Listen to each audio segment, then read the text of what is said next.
a millionaire catches a street boy dancing with his paraplegic daughter in the mansion's garden. Overcome with rage, he prepares to expel the intruder in front of his security team, but something in that innocent laughter stops him, and what he does next shocks everyone. This unexpected decision challenges doctors, the media and the elite, proving that love can go further than any millionaire treatment. If this story interested you, don't forget to subscribe to our channel and tell us what city you're watching from. Continuing. The afternoon sun cast long shadows across the garden of the Alastair mansion, nestled in the most exclusive neighborhood of Beverly Hills, Los Angeles. William Alastair, one of the most successful entrepreneurs in the American real estate sector, watched from his office window as the gardeners meticulously tended to the immense lawn and rose bushes. His expression, once determined and energetic, now bore the marks of 3 years of constant worry.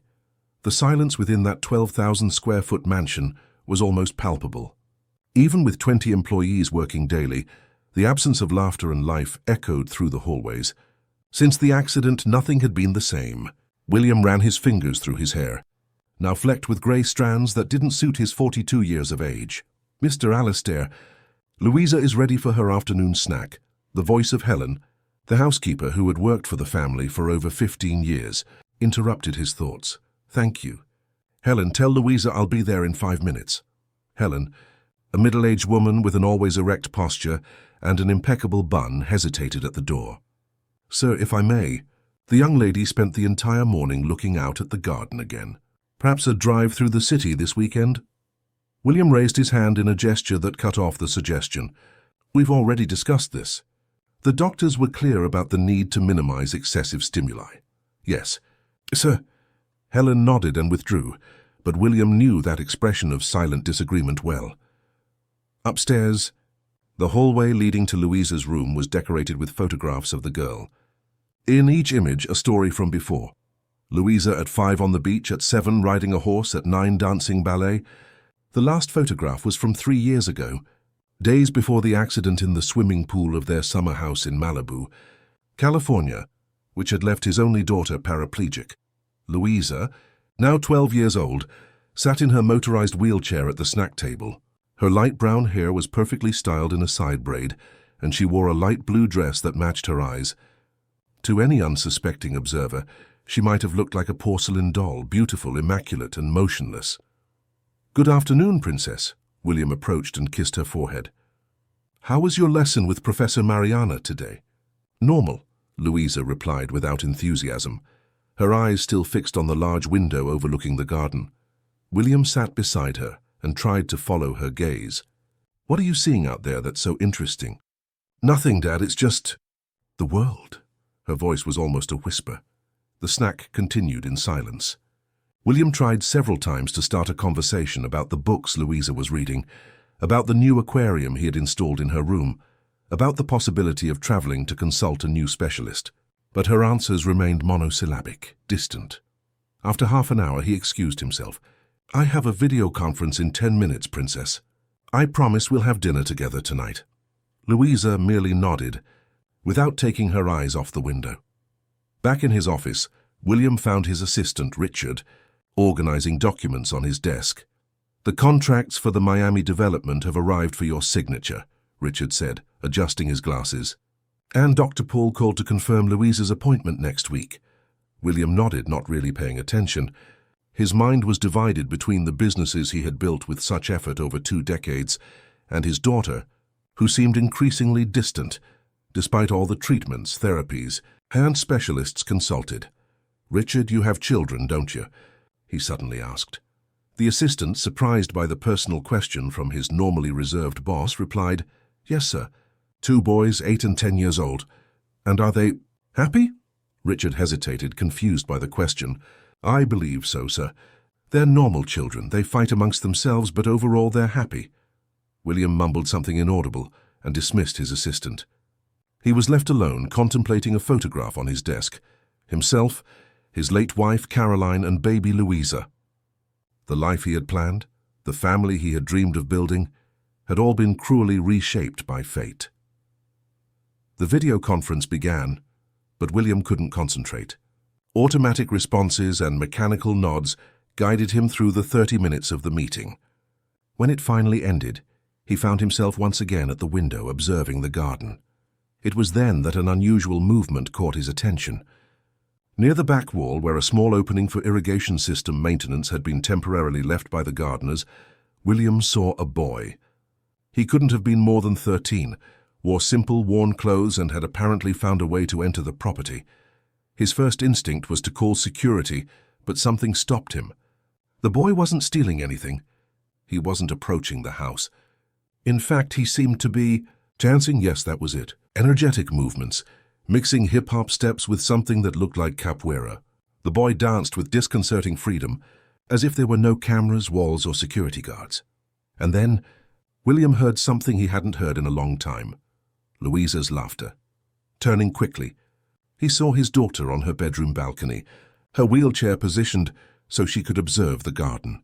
Her hand covered her mouth, but she couldn't contain her laughter. Her eyes sparkled in a way William had forgotten was possible. The boy, hearing the laughter, looked up and saw Louisa. Instead of being startled or running away, he smiled and intensified his performance, adding comical, exaggerated movements. Louisa's laughter grew, and for a moment William saw his daughter revert to being a child. He remained motionless, observing the scene as if he were witnessing a miracle. Part of him, the pragmatic businessman accustomed to controlling everything around him, wanted to stop that intrusion. But another part, the father who for 3 years had watched his daughter's gradual silence, couldn't take a single step. The moment lasted about 15 minutes. The boy continued his impromptu dance, sometimes waving to Louisa, who responded with timid movements of her hands. As the sun began to set, he made a theatrical bow, waved one last time, and left through the same spot he had entered, disappearing into the streets of the neighboring community. William expected Louisa to be sad when the show ended, but to his surprise, when he arrived at her room for dinner, he found her drawing, something she hadn't done since the accident. "What are you drawing, Princess?" he asked, sitting beside her. Louisa showed him the drawing, a simple figure of a boy with his arms raised in a dance pose. "He's funny," she said with a small smile. "Did you see how he dances, Dad?" "I did," William replied, feeling a strange emotion, a mixture of relief and apprehension. "Do you think he'll come back tomorrow?" Her eyes sparkled with an expectation he hadn't seen in a long time. William hesitated. His calculating mind was already listing all the risks of that situation, all the reasons to reinforce security and prevent strangers from entering his property. But Louisa's smile, that almost forgotten smile, weighed much more heavily. "I don't know, Princess, but if he comes back, would you like to see him again?" "Yes," she replied without hesitation. "He makes me laugh." That night, after Louisa fell asleep, William remained in his office, his eyes fixed on the darkness of the garden, torn between the control that had always defined his life and the possibility that sometimes the best things happened when he allowed himself to lose a little of that control. The next morning, William woke earlier than usual. He had spent a good part of the night awake, thinking about the boy in the garden and Louisa's reaction. By 6 o'clock, he was already in his office, reviewing the security camera footage. He wanted to understand who that boy was, where he came from, what his intentions were. The recording showed the boy entering through the small opening in the wall, exactly as William had seen. He seemed to know the blind spots of the security system, moving with the familiarity of someone who had done that route before. This worried William. How many times had that boy entered his property without being noticed? "Mr. Alistair?" Helen knocked softly on the office door. "Breakfast is served. Has Louisa woken up yet?" "Yes, sir." "And she's different today. She asked to have breakfast in the garden." William looked at Helen with surprise. For the past 3 years, convincing Louisa to leave the house for any outdoor activity had been a constant battle. The idea that she had requested it on her own was almost unbelievable. In the garden, Louisa was positioned near the rose bushes, her wheelchair strategically facing the back wall. She wore a light yellow dress, and her hair was tied in a simple ponytail, a contrast to the elaborate styles Helen normally did. "Good morning, Princess." William kissed the top of her head. "Did you sleep well?" "Yes, Dad," she replied without taking her eyes off the wall. "I think he'll come that way. That's where he left yesterday." William sat beside her, trying to hide his concern. Louisa, we don't even know who this boy is. He entered our property without permission. He was just dancing, Dad. Louisa finally looked at him, an unexpected determination in her gaze. He didn't do anything wrong, William sighed. How to explain concepts of security and private property to a 12-year-old girl who was finally showing interest in something after so long? I understand, Princess. But we need to be careful with strangers. He doesn't seem dangerous. He just seems happy, she said, looking back at the wall. And he makes me want to be happy, too. Those words hit William like a punch. When was the last time he had considered Louisa's happiness a priority, instead of just her physical recovery? The specialists, the treatments, the therapies, everything aimed to restore mobility, but little was said about restoring joy. Breakfast continued in silence, but it wasn't the usual heavy silence. It was a silence of expectation. Louisa barely touched her food, her eyes constantly checking the wall. When it became clear that the boy wouldn't appear that morning, the disappointment on her face was evident. Maybe he'll come later, Princess, William tried to console her. After all, children usually go to school in the morning. Louisa's eyes lit up at that possibility. You're right.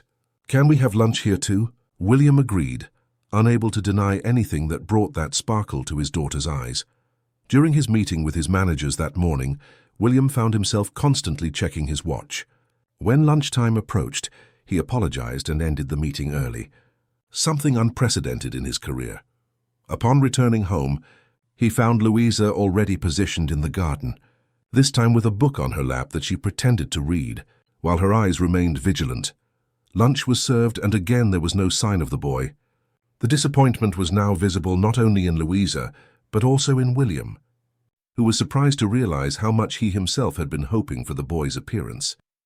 It was around 3 in the afternoon, when William was on a phone call, that he heard Louisa's laughter echo through the garden. From his office window, he saw the same boy from the day before, now wearing a faded red t-shirt and denim shorts. He was dancing again, this time with a small portable speaker, emitting a cheerful funk rhythm. William quickly ended the call and went down to the garden.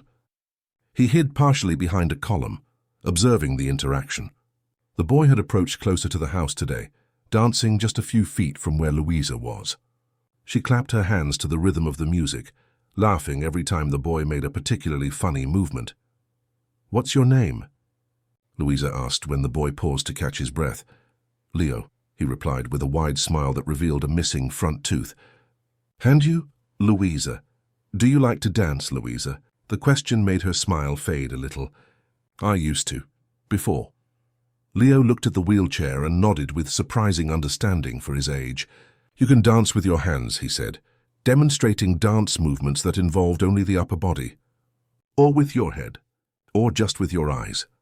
To illustrate his point, he began a comical dance using only his face, winking, wiggling his eyebrows, puffing out his cheeks. Louisa burst into laughter. "See? You're dancing with your laughter," Leo declared, looking very pleased with himself. It was at this moment that Helen appeared in the garden and spotted the boy. "What's going on here? Who are you? How did you get in here?" Her authoritative voice cut through the moment like a knife. Leo froze, the smile disappearing from his face. "He's my friend," Louisa protested, moving her chair forward as if trying to protect the boy. "Miss Louisa, this boy is trespassing. I'm calling security immediately." Helen was already reaching for her phone when William decided to reveal his presence. "That won't be necessary." "Helen!" Everyone turned to him, surprised.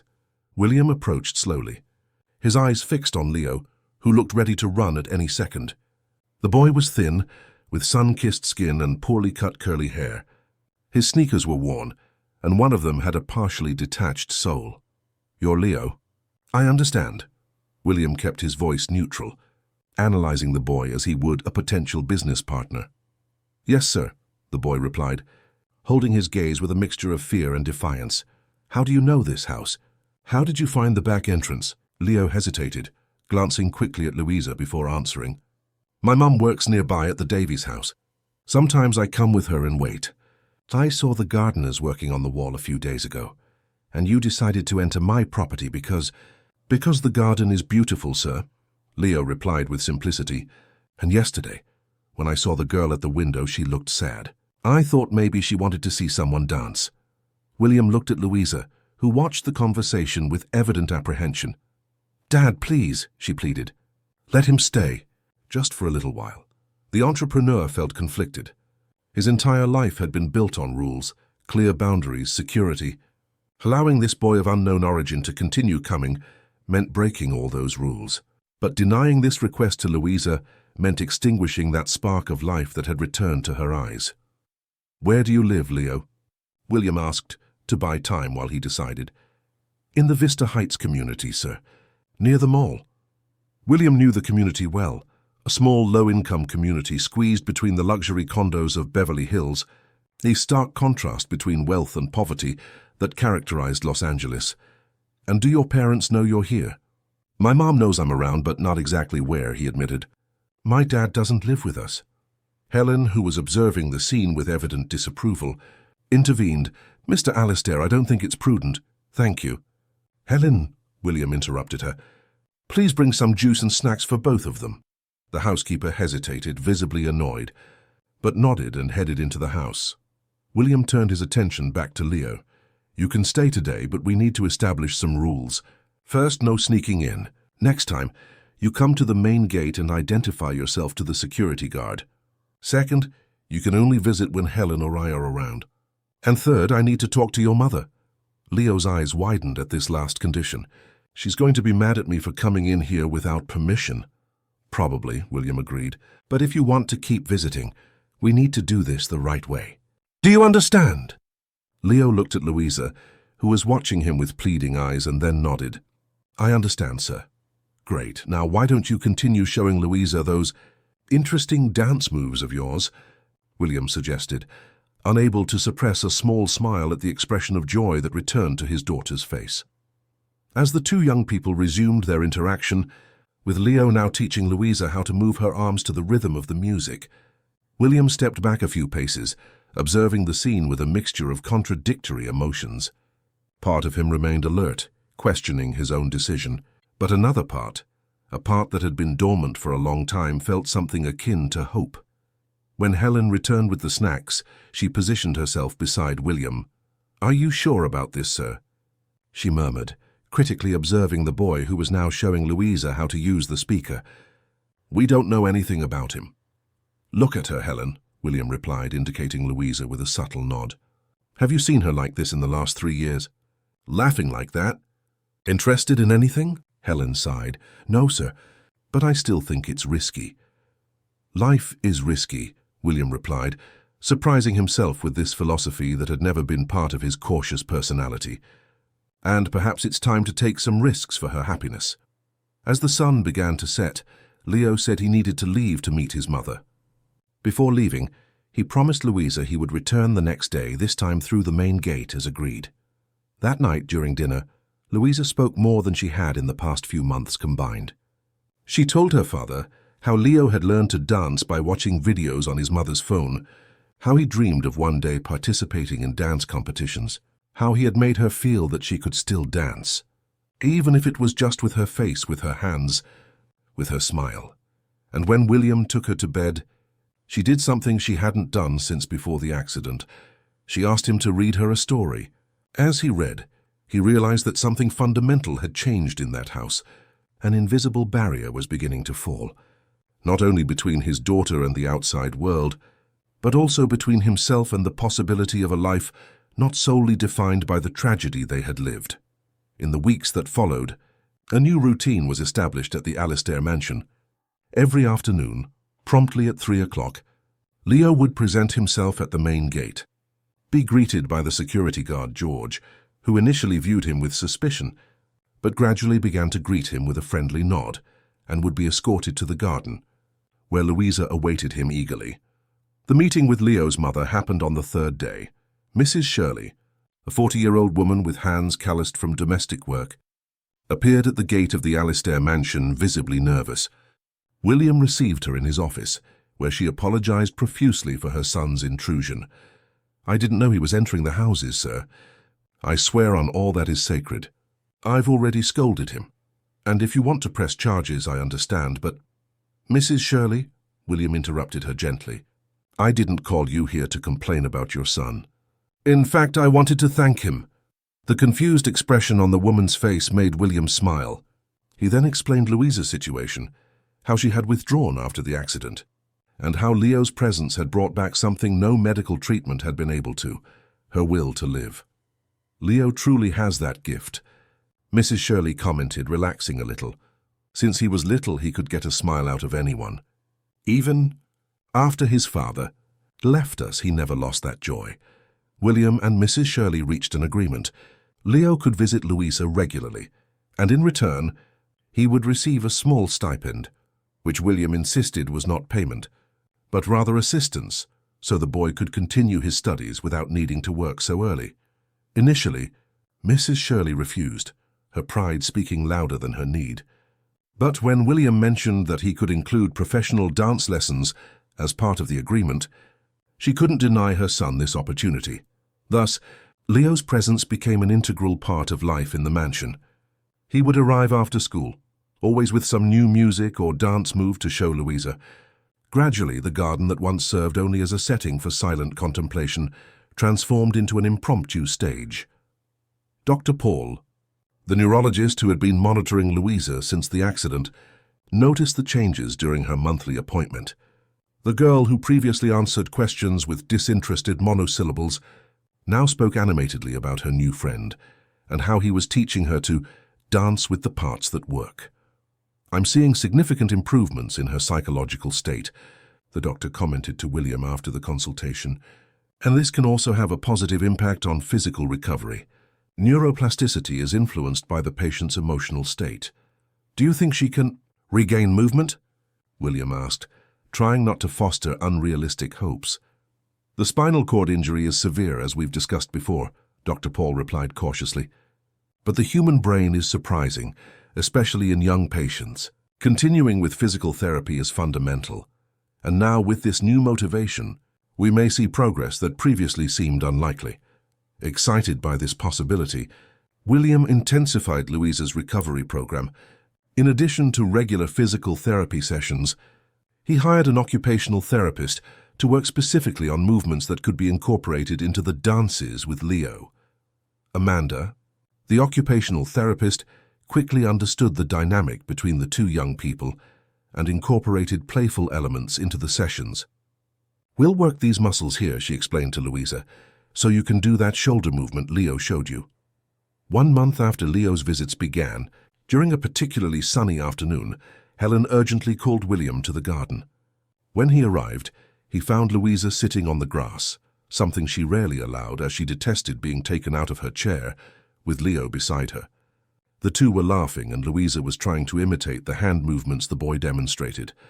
"Look, Dad," Louisa exclaimed upon seeing him. "I did it!" And then, to William's astonishment, she slightly moved the toes of her right foot. It was an almost imperceptible movement, but undeniably intentional. "Did you see that?" William asked Helen, his voice trembling. "I did, sir," the housekeeper confirmed, her eyes watering. "It's the first time since the accident." That night, William couldn't sleep. Sitting in his office, he mentally reviewed every medical consultation, every diagnosis, every pessimistic prognosis. Everyone had said that the chance of any movement below the waist was minimal. And now, after a few weeks of interaction with a boy from a low-income community who danced in the garden, his daughter had moved her toes. The next day, he called Dr. Paul, who recommended caution. "Reflex movements can occur, even in cases of complete paraplegia," the doctor explained. "We shouldn't create unrealistic expectations, but we should certainly investigate." A battery of new tests was scheduled for the following week. Meanwhile, Leo and Louisa's routine continued, now with William more closely observing each interaction, each improvised exercise they created. One afternoon, he found the two watching dance videos on Louisa's tablet. "This is Michael Jackson," Leo explained, pointing to the screen. "He invented that step called the moonwalk. It looks like he's walking forward, but he's actually going backward." "How does he do that?" Louisa asked, fascinated. "It's all in the feet," Leo demonstrated, sliding backward on the marble floor of the living room. "One day I'll teach you, and you'll do it with your chair. It'll be the wheelchair moonwalk." William smiled, observing the scene discreetly from the doorway.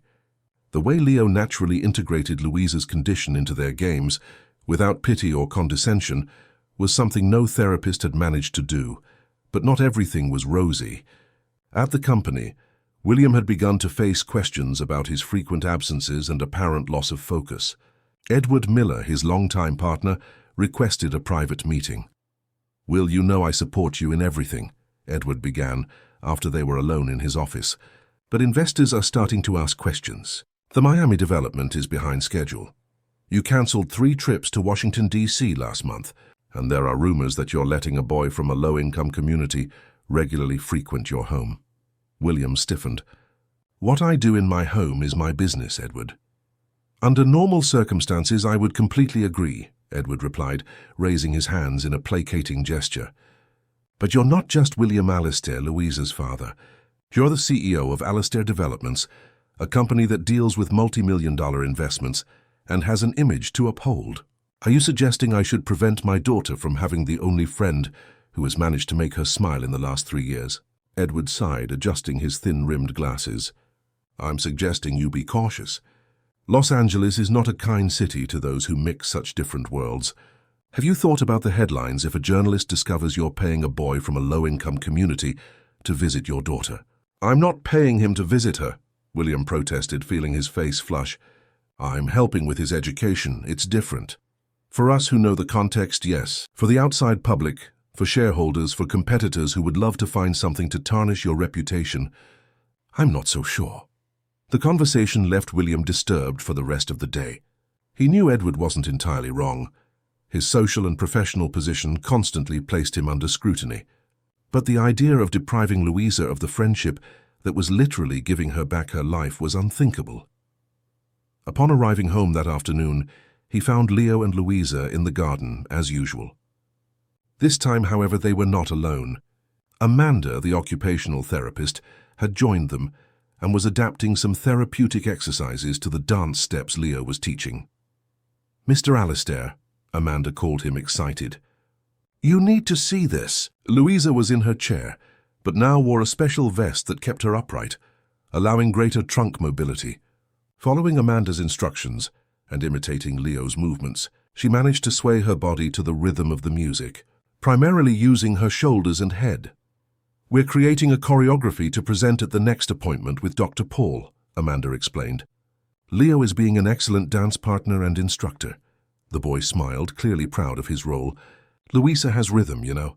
Even sitting down, she feels the beat better than a lot of people I know." William watched his daughter, her face flushed with effort, her eyes bright with determination, the smile that now appeared so frequently. How could he even consider stopping this? That night, after Leo left and Louisa was in bed, William found Helen in the kitchen preparing tea. "Helen," he began hesitantly, "you who have known Louisa since she was born. What do you think of all this? This friendship with Leo?" The housekeeper, normally so direct and pragmatic, thought for a few moments before answering. "At first I had my reservations, as you know, sir, but now—" She shook her head, as if she still couldn't believe what she was seeing.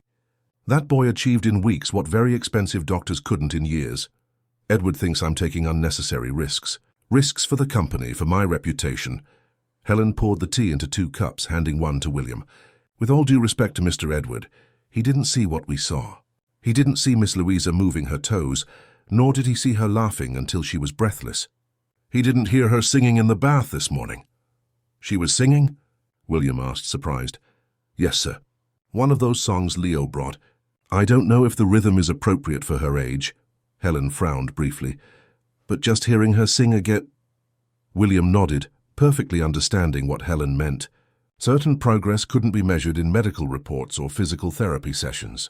It was in the small moments, in the small daily victories that combined began to build a new reality. "Thank you, Helen," he said, drinking the last sip of tea. "I think I needed to hear that." When the results of the new tests arrived, Dr. Paul convened a meeting with the multidisciplinary team that was monitoring Louisa. William sat in the hospital conference room, surrounded by specialists in neurology, orthopedics, and rehabilitation. "The tests show interesting neural activity," Dr. Paul began, displaying images on the projector. "There are signs of regeneration in some areas that previously seemed completely compromised. It's subtle but undeniable. Does this mean she can regain movement? William asked, trying to contain his anxiety. It means we have reason to adjust the rehabilitation program, the doctor replied, cautious as ever. I cannot promise miracles, Mr. Alistair, but I can say that the scenario is more promising today than it was 2 months ago. On the way back home, William reflected on everything that had happened since that afternoon, when he had spotted Leo dancing in the garden. How a seemingly trivial event had triggered so many changes, how his initial instinct to protect, control, and exclude had almost made him lose the opportunity to see his daughter reborn. Upon arriving home, he found Louisa and Leo in the TV room, watching a documentary about famous dancers. Both were so absorbed that they barely noticed his arrival. "Dad!" Louisa exclaimed when she finally saw him. "Leo showed me this dancer who doesn't have legs, but still dances better than everyone. Look." On the screen, a man without 2 legs performed impressive movements, using only his arms and torso. "If he can do it, I can too," Louisa declared, with a determination William hadn't seen in years. "Unlike him, I still have my legs. They just need to remember how to work." William felt a lump in his throat. Yes, he would have to deal with Edward, and anyone else who questioned his choices. But at that moment, seeing the renewed hope in his daughter's eyes, he knew he would never regret having allowed a boy from a low-income community to enter his life and teach him that there are many ways to dance, even when the world says you can't. The news arrived on a Thursday late afternoon. William was in his home office, analyzing documents for the new Miami development, when Helen knocked on the door with a worried expression. "Mr. Alistair, there's someone from Leo's school who wants to speak with you." She said it's urgent. William frowned, surprised. At no point had he established contact with Leo's school. His agreements were directly with Mrs. Shirley. "Send her in, please." Minutes later, a middle-aged woman in simple but impeccably neat clothes entered the office. She introduced herself as Cecilia Roberts, coordinator of the public school where Leo studied. "Mr. Alistair, I came personally because the situation requires discretion," she began, after politely refusing the coffee offered by Helen. "It has come to the attention of the school administration that one of our students, Leo Silva, has been regularly frequenting your residence." "Yes, that's true," William confirmed, still not understanding the reason for the visit. "He's my daughter's friend." Cecilia adjusted her glasses, visibly uncomfortable. "Mr. Alistair, I understand your good intentions, but I need to alert you to some complications that have arisen." The coordinator then explained that some parents of more affluent students had discovered the relationship between Leo and the Alistair family. Rumors began to circulate, some suggesting that the boy was being used in some kind of performative charity to improve the company's image, others insinuating even more sordid situations. Yesterday, 2 older boys, sons of a neighborhood businessman, cornered Leo during recess, Cecilia continued. "They called him a rich man's pet, among other insults I prefer not to repeat.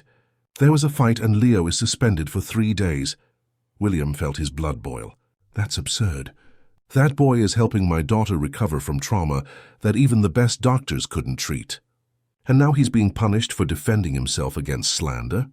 I understand your indignation, Mr. Alistair, and personally I believe in the purity of the friendship between Leo and your daughter," Cecilia replied, with genuine empathy in her voice. "But the world we live in is cruel, especially when it comes to crossing such marked social boundaries. A poor boy frequenting the mansion of a wealthy businessman. People can't conceive of that without creating malicious narratives." After the coordinator left, William remained in his office, devastated. Something so pure and beneficial was being stained by human pettiness. The idea that Leo was suffering because of his friendship with Louisa was unbearable. He decided to call Mrs. Shirley, but she didn't answer. He tried again a few hours later, with the same result. Only the next day in the morning did he manage to speak with her. "Mrs. Shirley, I heard what happened at the school. I want you to know that I will take action. Speak with the administration." "You don't need to, Mr. Alistair," she interrupted him, her voice tired. "I appreciate everything you've done for my son, but I think it's better if he stops coming to your house for a while." "What?" "But Mrs. Shirley, Leo didn't do anything wrong. On the contrary, he has been a blessing to my daughter. If anyone is wrong in this story, It's those boys who provoked him and the parents who fuel that kind of prejudice. You don't understand, she replied with surprising firmness. It's not just at school. Here in the community, the comments have started too. People I've known for years now look at me differently. Ask, what is my son doing at that wealthy magnate's house? Shall I say that I'm selling my son? William felt as if he had been punched in the stomach. That's absurd. For you who live in that world, perhaps. For us who live here, it's reality. And I cannot let my son suffer like this. After hanging up, William remained paralyzed, contemplating how to break the news to Louisa. His daughter had blossomed so much in recent weeks. She had regained interest in her studies, started making plans for the future, and even her physical progress was remarkable.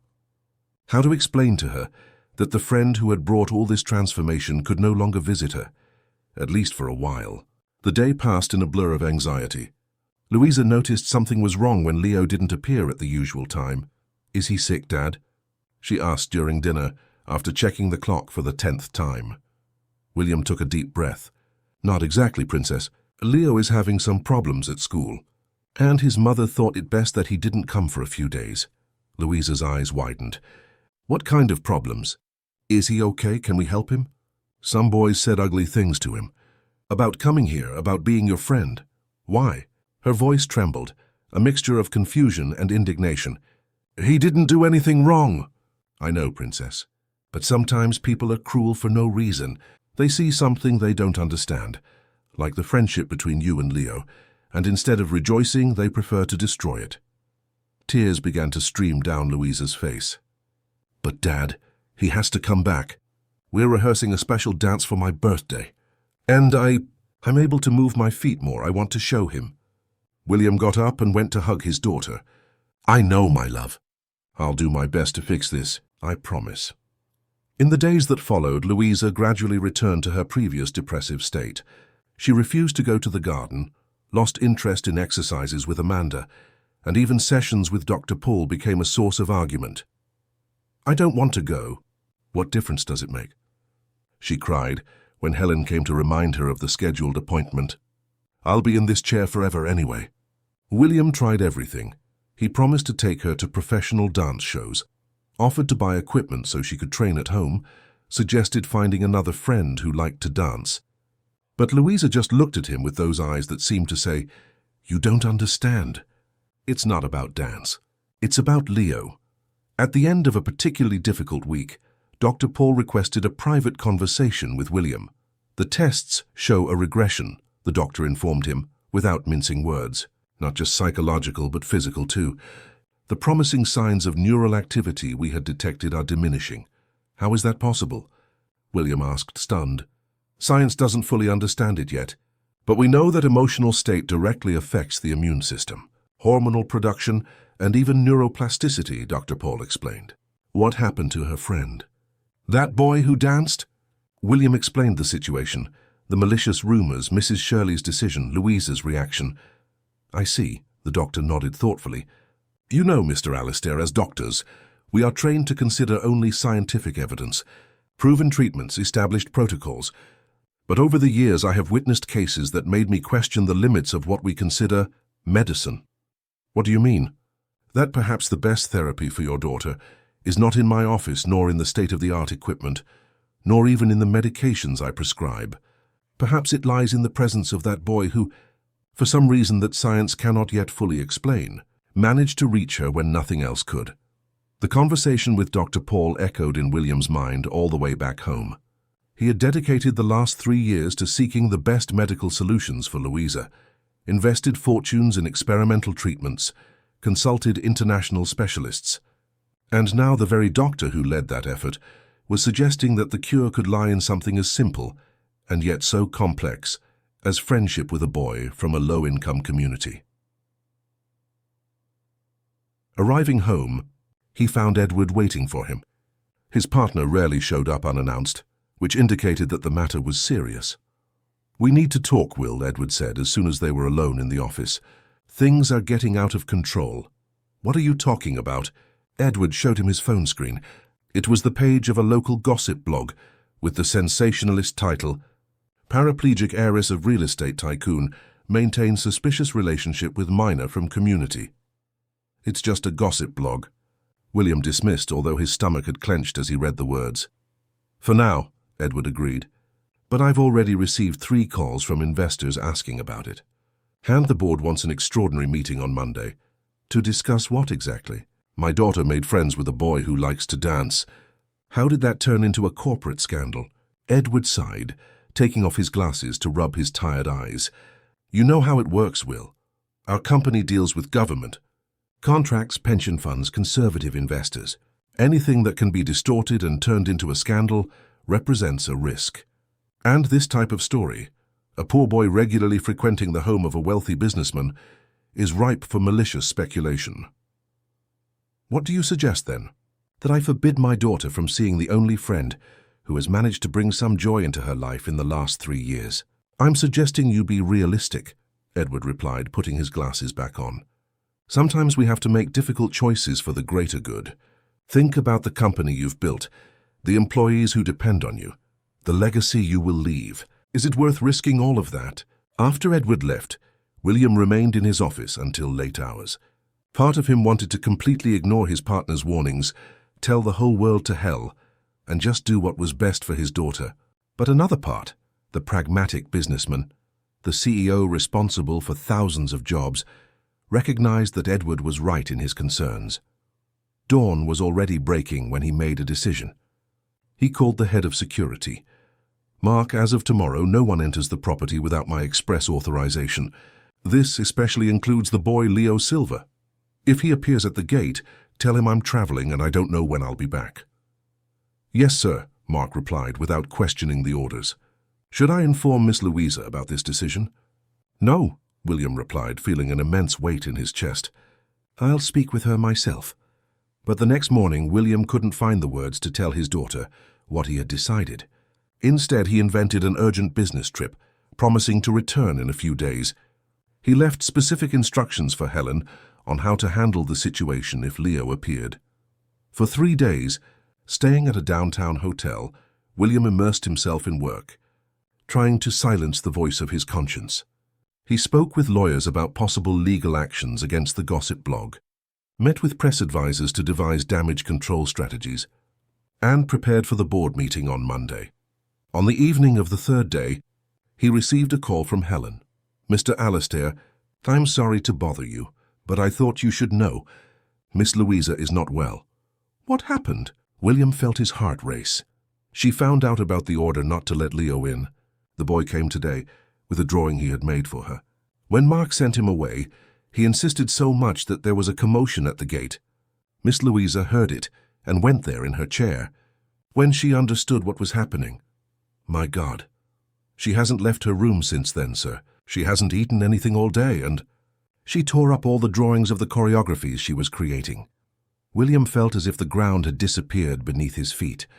Everything he had done to protect Louisa, not just in the past few days, but in the 3 years since the accident, now seemed like a terrible mistake.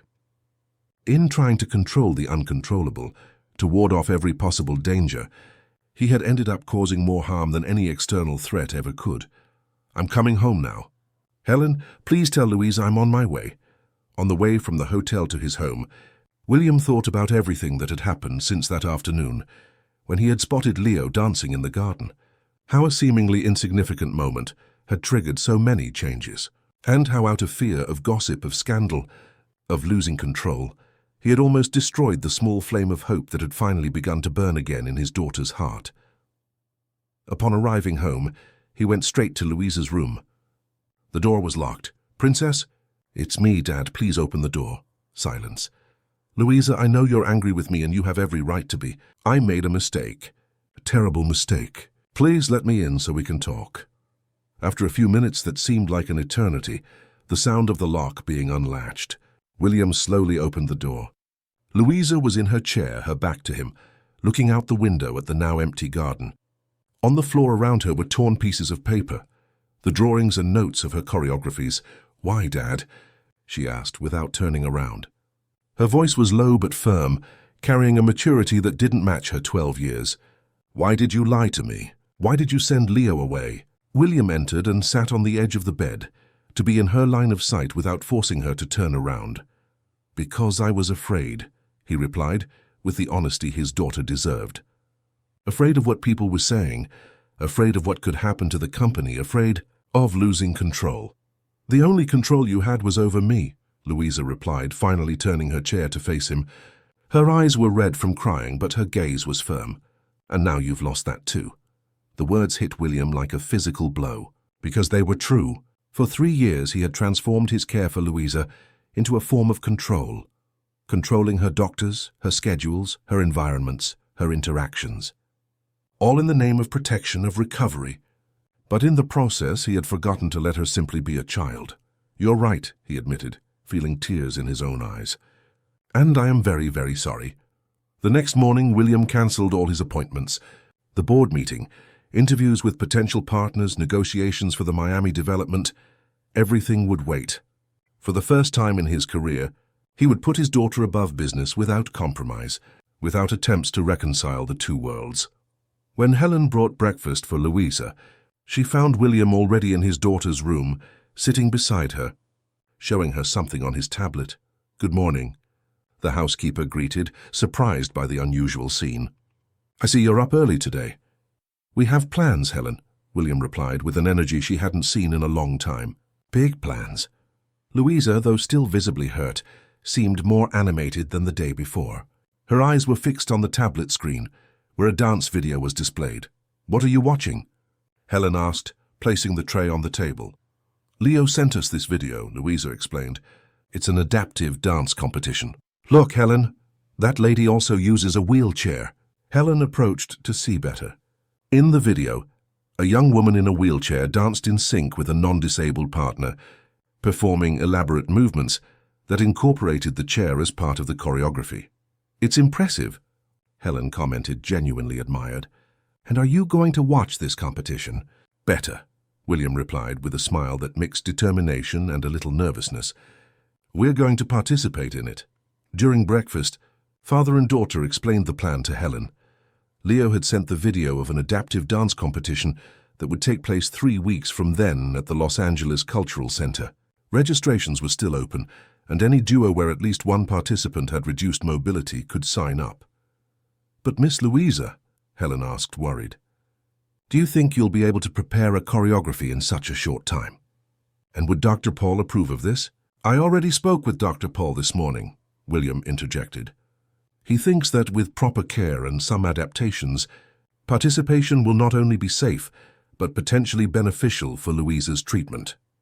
What William didn't mention was the other part of the conversation with the doctor, where Dr. Paul had expressed concern, not about the competition itself, but about the disappointment should the outcome not meet expectations. "Emotionally, are you prepared for a possible failure?" the doctor had asked. William replied that he was prepared for any outcome. The important thing was to try. After breakfast, Helen helped Louisa with her bath and change of clothes. When they returned to the living room, they found an unexpected visitor. "Leo," Louisa exclaimed, her face instantly lighting up. The boy was sitting on the sofa talking animatedly with William. Upon seeing Louisa, he stood up with a shy smile. "Hi, Louisa. Your dad picked me up from home early today." William had left before dawn, driving personally to the Vista Heights community. Finding Mrs. Shirley's house wasn't easy, but with a few questions to residents, he managed to reach the small 2-room townhouse where she lived with Leo and 2 younger children. The conversation with Mrs. Shirley was frank. William explained what had happened, the rumors, his own insecurities, the misguided decision to send Leo away, and the devastating impact it had had on Louisa. He also explained about the adaptive dance competition and how he believed it could be a transformative opportunity for both children. Initially, Mrs. Shirley was reluctant. "The comments continue, you know, at school, in the community. Even at the small market near home, people are talking." "I understand," William replied. "And if you prefer, I can just pick up Leo and bring him back, without him staying at my house. We can rehearse in a neutral studio." But then Leo, who was listening to the conversation from the small room next door, interjected, "Mum, please, Louisa needs me, and I miss her too." It was this simple and sincere plea that finally convinced Mrs. Shirley. "All right, but with conditions. No late hours, no sleeping over, and I want to know exactly where you'll be rehearsing." William readily agreed. "And if you like, you can come watch the rehearsals. In fact, I'm thinking of hiring a professional choreographer to help them, so we'll always have adults supervising." Now, seeing Louisa and Leo reuniting, the genuine joy on both their faces, William knew he had made the right decision. It didn't matter what the board would say, what investors would think, or what headlines the gossip blogs would publish. For the first time since the accident, he was prioritizing not just Louisa's physical recovery, but her happiness. "So, are you ready to start?" William asked, after letting the two catch up. "We only have 3 weeks until the competition. Super ready," Louisa replied, with an enthusiasm that made Helen smile emotionally. "I already have some ideas," Leo added. "We can use Brazilian music, mixing funk steps with contemporary dance movements. And Louisa's chair can be part of the choreography, not just an accessory," William suggested. "Exactly. Not just an accessory, but a dance instrument too." In the weeks that followed, the Alistair mansion transformed into a true dance studio. The living room, with its furniture moved aside, became the main rehearsal space. William hired Regina Fernandez, a choreographer specializing in inclusive dance, to guide the young people in creating their performance. The first few days were challenging. Louisa, though enthusiastic, soon discovered that transforming her wheelchair into a dance instrument was harder than it seemed. There were technical limitations, movements that required strength she didn't yet possess, and occasional frustration when something didn't go as planned. "I can't do it," she exclaimed one afternoon after several unsuccessful attempts to execute a synchronized spin with Leo. "My arms are too weak." "It's normal to feel frustrated," Regina replied, with the calm of someone who had faced that kind of situation countless times. "Dance is a constant dialogue between what we wish to do and what our body allows. The secret is to find balance." "But what if I never can?" "Then we find another way," Leo interjected, crouching beside Louisa's chair. "Remember what I told you on the first day?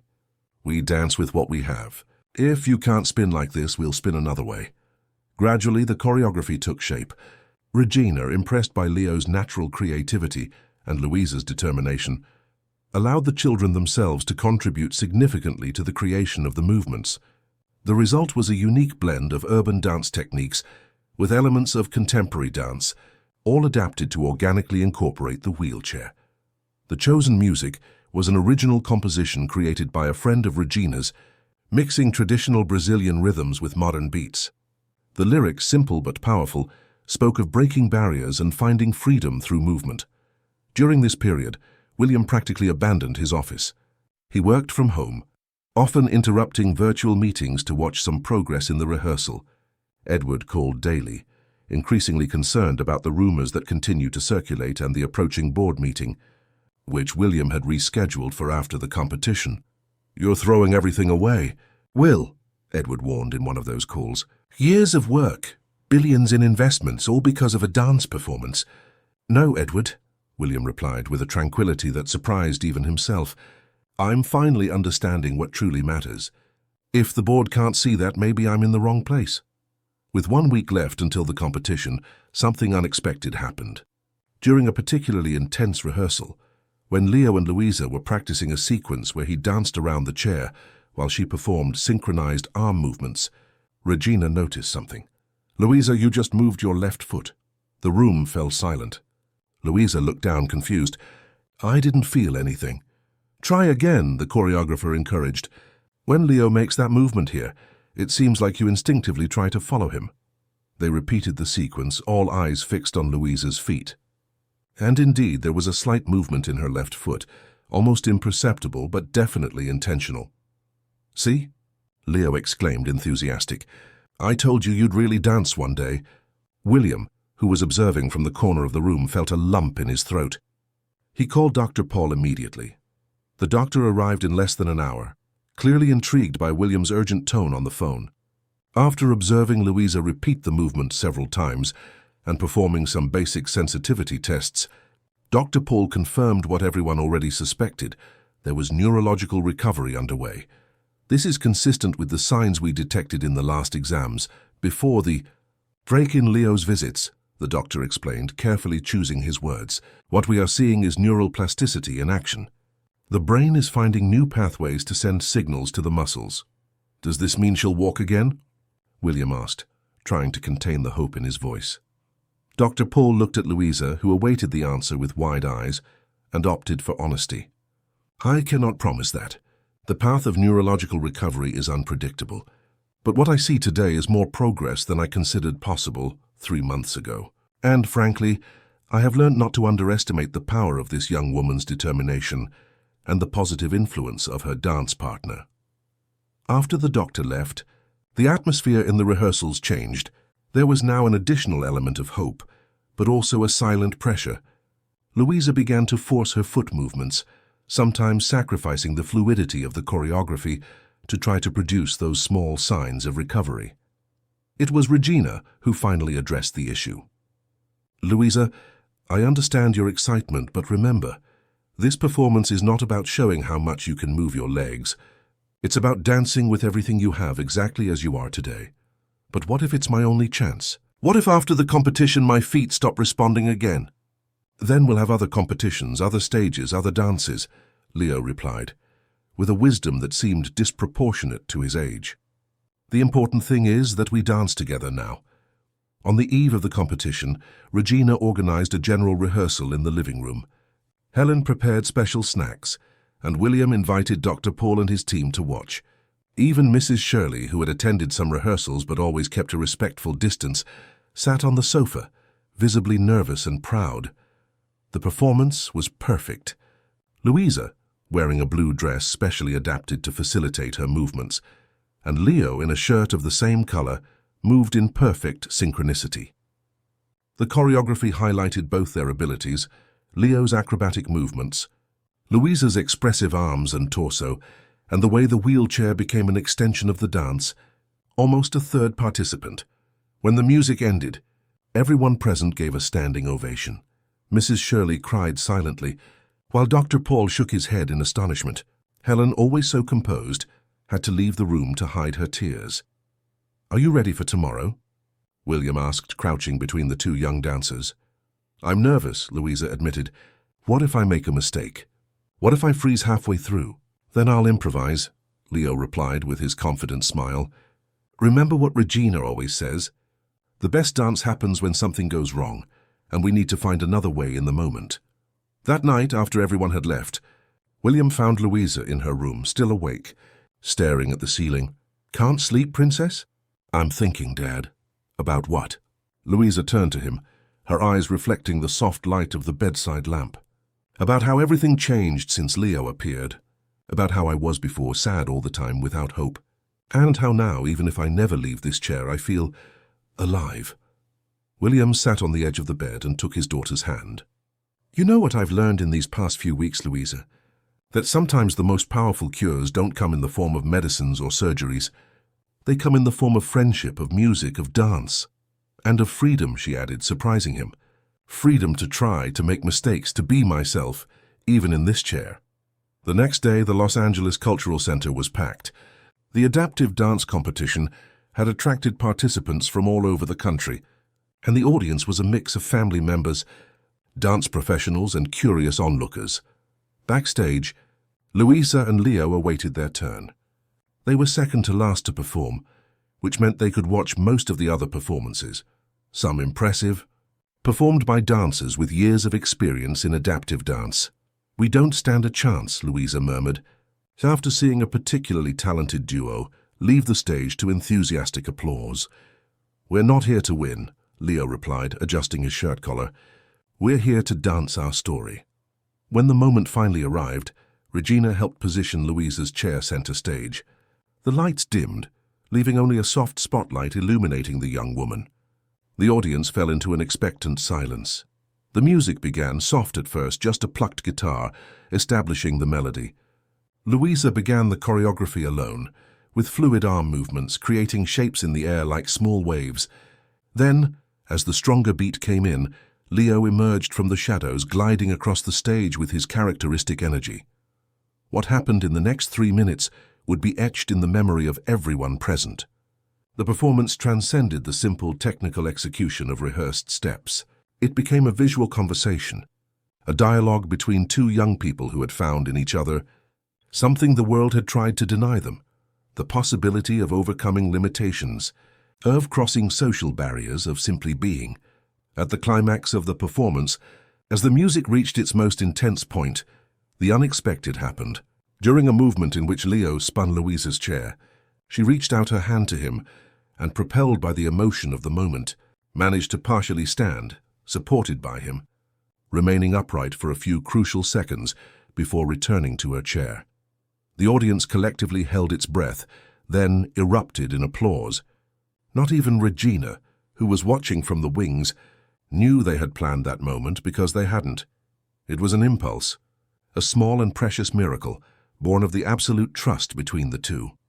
When the music ended, with Louisa and Leo face to face, their hands joined in a final gesture of complicity, the audience rose in a standing ovation. William in the front rows didn't even try to hold back the tears that streamed freely down his face. Beside him, Mrs. Shirley sobbed openly, her face radiant with pride. Backstage, after leaving the stage, Louisa was euphoric. "Did you see what happened?" "I stood up, Leo. I really stood up." "I knew you could do it," he replied, also emotional. "I felt in that moment that you were ready." Dr. Paul, who had watched the performance at William's invitation, approached the group. "That was—" He hesitated, as if words failed him. "Extraordinary. From a medical standpoint, what we just witnessed defies conventional explanations. But as a witness to this entire process, I am not completely surprised." The announcement of the winners came an hour later. Louisa and Leo took second place, a remarkable achievement for newcomers competing against experienced dancers. But the real prize, as Leo had predicted, was not in the trophy they received, nor in the applause from the audience. It was in Louisa's renewed gaze, in the straighter posture of her shoulders, in the newfound certainty that, regardless of what the future held for her physical condition, she had recovered something much more precious: the ability to dream. The video of Louisa and Leo's performance went viral on social media over the weekend. Someone in the audience had recorded the moment Louisa briefly stood from her chair, and the image of that girl in the blue dress, rising for a few seconds as if defying gravity itself, captured the collective imagination. On Monday, when William arrived at the Alistair Developments building for the board meeting, he was greeted in an unexpected way. Employees stopped their tasks to greet him, some even discreetly applauding as he passed. At the reception, the attendant approached him with an emotional smile. "Mr. Alistair, I just wanted to say that I saw the video of your daughter dancing. It was the most beautiful thing I've ever witnessed."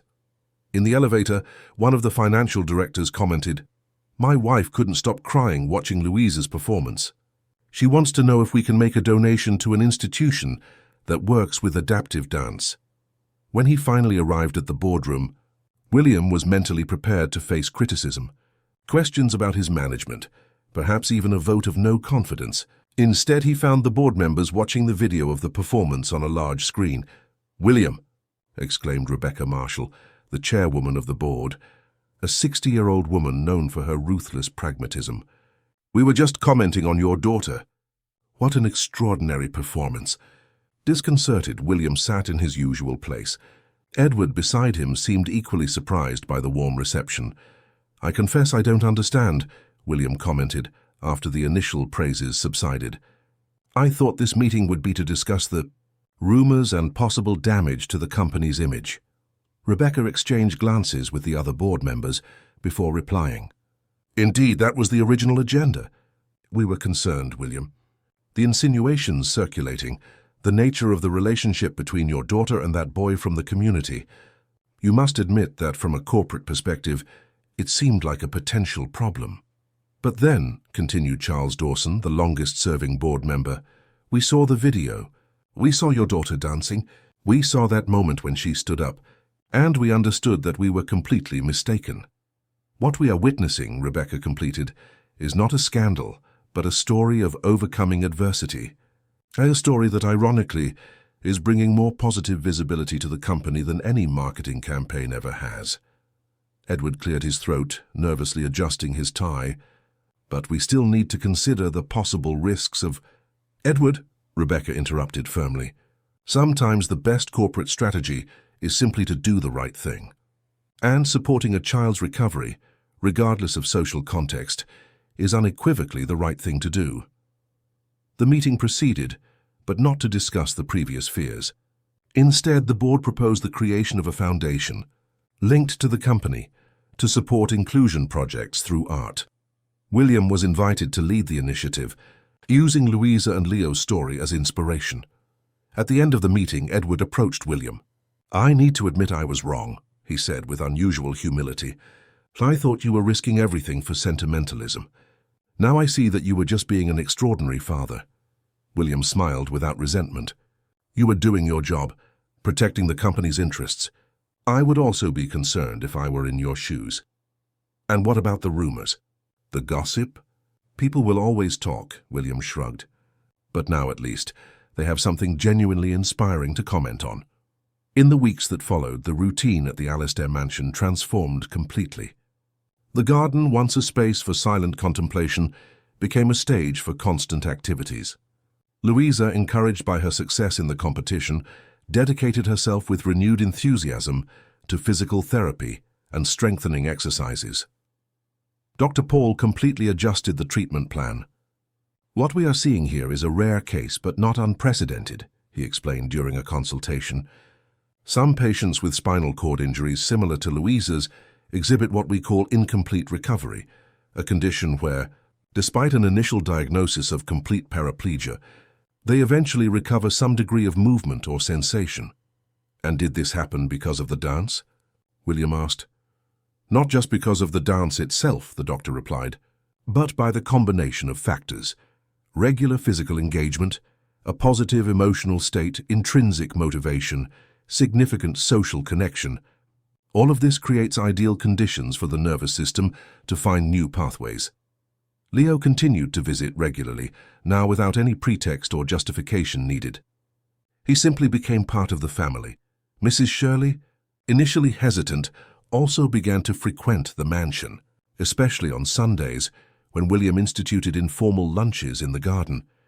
It was during one of these lunches that Mrs. Shirley revealed something surprising. "You know, Mr. Alastair, Leo didn't start dancing by chance. It was the way he found to overcome his own pain." "What pain?" William asked, curious. "When his father left us, Leo was only 7 years old.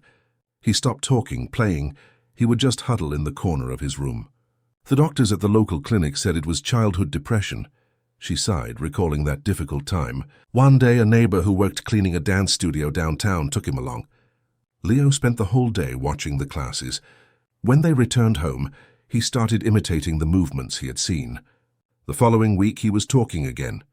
William looked to where Leo and Louisa were near the pool, working on a new choreography. "So he perfectly understands what it's like to use movement to heal internal wounds." "Exactly," Mrs. Shirley smiled. "That's why he knew exactly what your daughter needed. He had already been through it in his own way." This revelation gave William a new perspective on the special connection between the two young people. It wasn't just Leo helping Louisa. In a way, they were healing each other. Louisa's physical progress continued, slow but constant. 2 months after the competition, she could stand with support for increasingly longer periods. 6 months later, she took her first steps with a walker, under the emotional gaze of the entire medical team. It wasn't a complete recovery, it probably never would be, but it represented an advance that no specialist had considered possible. "See, Dad, I said I would really dance one day," Louisa commented, after a particularly successful physical therapy session. "You never stop truly dancing," William replied, remembering Leo's words in those first encounters. "You just found different ways to do it." The foundation proposed by the board became a reality under the name Possible Steps. With a considerable initial contribution from Alastair Developments, it quickly expanded to support projects all over the country, offering adaptive dance classes, specialized equipment, and scholarships for young talents from underprivileged communities. Regina, the choreographer who had helped Louisa and Leo, was invited to lead the foundation's artistic committee. One of her first initiatives was to establish a training program for inclusive dance teachers. focusing on methodologies that allowed the participation of people with different types of disabilities. On a sunny Saturday afternoon, about a year after that first encounter in the garden, William observed a scene he would never have imagined possible. The mansion's garden, completely transformed, now housed a small outdoor dance studio, with appropriate flooring, support bars, and mirrors. About 15 children, some in wheelchairs, others with different types of disabilities, participated in a class led by Leo and supervised by Regina. Louisa, who could now walk short distances with the aid of crutches, participated actively, demonstrating to the new students how to adapt movements to their own possibilities. "Impressive, isn't it?" Helen commented, approaching William with a tray of lemonade for the children. Who would have thought that invasion through the back wall would end up transforming all of this? William smiled, remembering how furious he had been that day. "Life has a peculiar way of surprising us, Helen.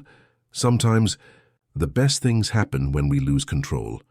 On the other side of the garden, Edward was talking with Mrs. Shirley. The relationship between the two had evolved unexpectedly.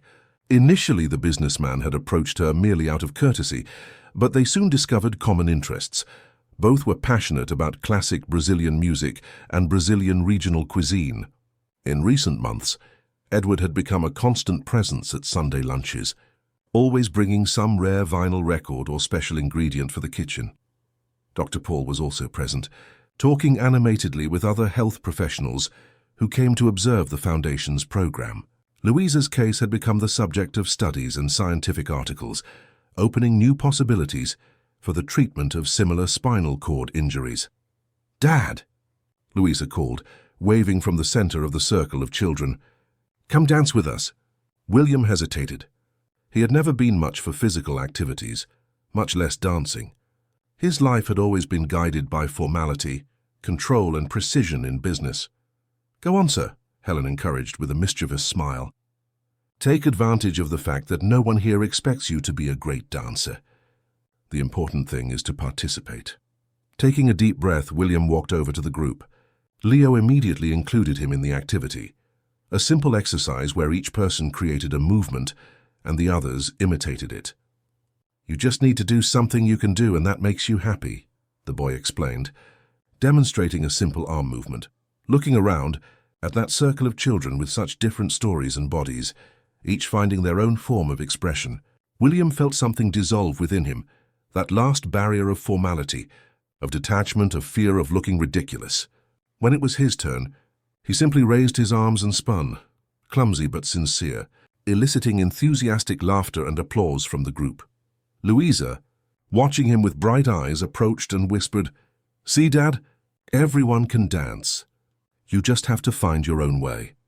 That night, after all the guests had left and the house finally quieted, William found himself alone in his office, contemplating a photograph on his desk. It was a recent image, himself, Louisa, and Leo on the stage of the Grand Central Theatre during the Foundation's launch event. Louisa was in the center, supported by her crutches, flanked by her father and her friend, all smiling for the camera. Beside that photograph, there was another older one, William, his late wife Caroline, and baby Louisa. For a long time, that image had represented to him everything he had lost, a constant reminder of the happiness that fate had snatched away. Now, looking at the two photographs side by side, he saw something different. Not a rupture, but a continuity. Her story that, despite the pains and losses, moved forward, finding new rhythms, new steps, new ways to dance. A small movement at the door caught his attention. Louisa was there in her wheelchair, which she still used for longer distances or when she was tired. "Can't sleep, Princess?" "I was thinking," she replied, entering the office, "about how everything changed since that day. For the better, I hope." "Much better," she smiled, looking at the photographs on the table. "You know, Dad, sometimes I wonder what would have happened if Leo hadn't entered our garden that day." William shook his head, also allowing himself to imagine that alternative scenario. "I would probably still be searching for miraculous cures in other countries, spending fortunes on experimental treatments. And you, I would still be trapped not just in the chair but in sadness," she completed. "It's strange to think that sometimes we need someone to invade our space to free us." "It's true," William agreed. impressed once again by the wisdom his daughter demonstrated. I think all of us at some point build walls to protect ourselves. And we forget that those same walls can also imprison us. Well, at least now our walls have doors, Louisa smiled, referring to the recent renovations that had transformed part of the property into an open space for the foundation's activities, and incredible people entering through them. William stood up and hugged his daughter. You're right, Princess, and you know what? I think your mother would be very proud of you, not just for your physical recovery, but for the extraordinary person you've become. She would be proud of both of us, Louisa replied, returning the hug, for having learned to dance even when the music seemed to have ended. The next day, the Alistair Mansion's garden would again fill with voices, laughter, and music. Children from different social realities with different abilities and challenges would find there a space where they could simply be children. Leo would continue teaching his improvised steps, now with the added confidence of someone who had discovered his own worth. Louisa would continue her recovery journey, celebrating each small progress as the victory it truly was. And William, the man who had once defined his life by control and predictability, would increasingly learn to value the unexpected, the unpredictable, the uncontrollable. Because it was precisely when he lost control, when a boy from a low-income community invaded his garden and started to dance, that his true life and his daughter's could finally begin anew. The dance, after all, continued, different, transformed, sometimes challenging, but always in motion. Always alive, always possible. End of story. Dear listeners, we hope that the journey of William, Louisa, and Leo has touched your hearts. This story reminds us that sometimes the greatest transformations in our lives begin with an unexpected gesture, a welcome intrusion into our comfortable spaces. If you were moved by this narrative of overcoming adversity and new beginnings, don't forget to subscribe to our channel, leave a like, and share your thoughts in the comments. Every day we bring stories like this that make us reflect on the everyday miracles that happen when we open our hearts and tear down the walls that separate us from each other. Until the next story.